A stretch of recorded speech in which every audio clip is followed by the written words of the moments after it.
Hey friends, it's Ian Khan here at the Milken Global Conference 2025. I've got with me Michellene Davis, and she represents an organization that's really fighting hard to get people to be represented at the right platform, to help scale the medical system and to have more clinicians in the world, because we have a shortage, quite honestly. Michellene, tell us what you do. I think that you have just said it really, really well. National Medical Fellowships has, since 1946, been providing an opportunity for a pathway for those for whom they have been underrepresented in medicine. And so we have been making certain that we have more clinicians in this country and around the world.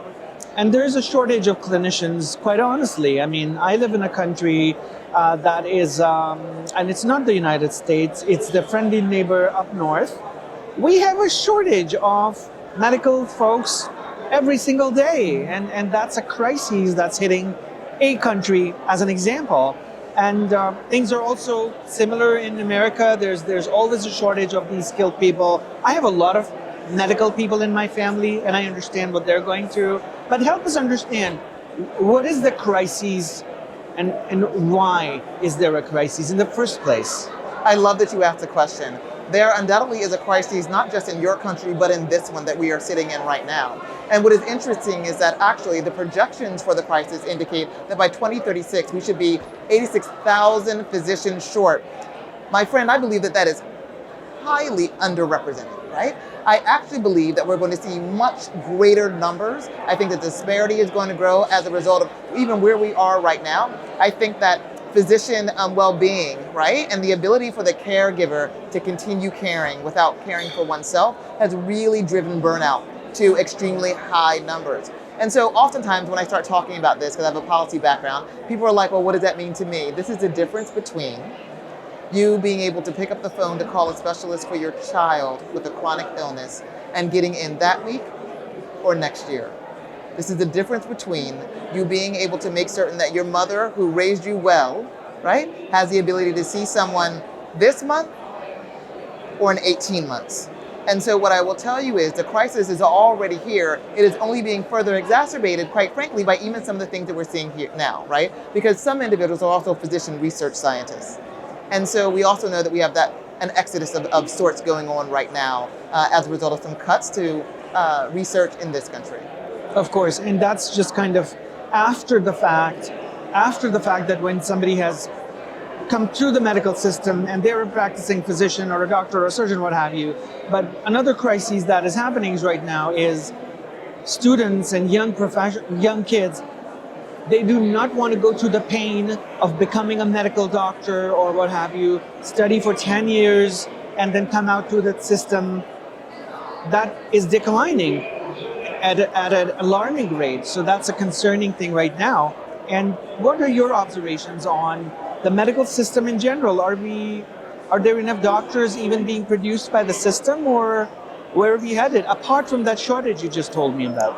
I have to tell you, what is really interesting is that for the scholars that we work with on a daily basis, what I find is that they are even more brilliant than ever. The issue is some of those things that we're already talking about.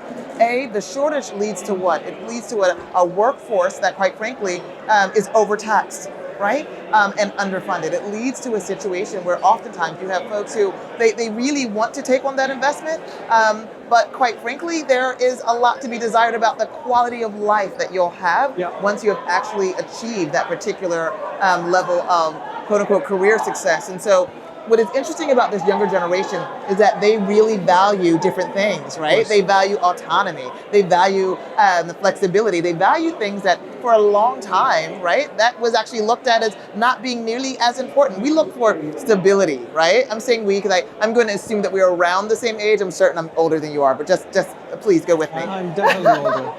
And so as we take a look at that, we value stability. They value high flexibility, the ability to pick up and move anywhere else in the world, right? Anywhere else in the country. And so as a result of that, the model of yesteryear is not keeping pace with the desires of the workforce of tomorrow. And so that's a real issue and a real need. Yeah. So how about what is now transforming? Is what era are we now in right now when it comes to your work? Are you doing better than before? Is there enough interest from the stakeholders within the industry, the investors, the funders, the hospital systems, everybody that you want to talk to and meet with. What are they thinking and how are you working with them? I will tell you this, what is really interesting, what is difficult, my friend, is to pierce through the noise. Is to make certain that we still maintain a focus on the real thing being the right thing, right? There's so many other things that are going on right now that we are competing on a daily basis just to make certain that folks understand, wait a minute, the investment for tomorrow must be made today in order for us to make certain that you even have a workforce. You can build as many new academic medical center systems as you possibly want, but who's going to work there? Where are you going to get those clinicians if you're not investing in literally developing them today, right? Yeah. So for us, what I've seen is that we're competing with the mass priority list, right? That everyone feels like there is a fire that is imminent right now. And please do not get me wrong, there is, right? That being said, if we do not do this, then there will be no one to care in the systems that we are building for tomorrow. Of course. And so it's incredibly important to make certain that interest remains. Yeah, when you talk about underrepresentation, what is the feedback that you're getting from young aspirants who want to go on to the next stage and become clinicians? What are they saying, and what is the pain that they're feeling right now? Yeah, I will tell you, they're looking at the economy, my friend. They're looking at whether or not they can afford a medical education, which is why we exist, to make certain that they understand, A, yes, you can, and B, we will help you with that. But also, they're looking at, so how long will I remain in debt as a result, right? If everything is not paid for, as the cost continues to go up. The additional element of it is the fact that it takes a great deal of rigor. We're at an interesting time right now where folks can become something called an influencer that didn't exist when we were growing up, right? But those who are dedicated to medicine are unique. They are different, right? They literally have an element of their character and their personality that says, I want to, in some way, create to this world being a better place. Yeah. And so they are actually driven by different types of things. They want a better health outcome. They want to ensure that there's health for everyone. And so what I will still say to you is, although it's daunting for them, right? There's a longer educational trajectory, yep. Right? Lots of folks are creating opportunities for you to go into other specialties that without having that long period of time still in education. And yet and still they can do all of that and never match, right? What we are finding is that our students, though, are the best and the brightest. And so not only are they dedicated to it, they're matching right away. Yeah. And last question, has the financial model changed over the last few years, and do you think technology is able to help at this entire, let's say, being able to be in debt after you've done your education? Like, what is the financial model behind? How easy is the financial model becoming behind being a clinician? Like, is there something changing or no? It's getting more complex. Listen, from your lips to the universe's ears, I wish that in fact that it actually was becoming easier. I feel like it's only become more complex. And what is interesting is the fact that oftentimes, especially for our scholars, we typically create opportunity for those scholars that come from communities where the average household income is between $35,000 to $45,000, right? That means that so many of these students wind up with upwards of $600,000 in debt if it were not for an NMF, right? This is significant, right? And so as we take a look at this, many things in medicine have changed. Medical protocols have changed, right? Lots of different things have advanced. We have AI now in medicine, but you know what hasn't? That model. Yeah. Right? And so we really need for innovation to come to this space now more than ever, or else that disparity that we talked about when we first started talking, right? This incredible issue that we're going to have with having enough clinicians is only going to get worse that much quicker.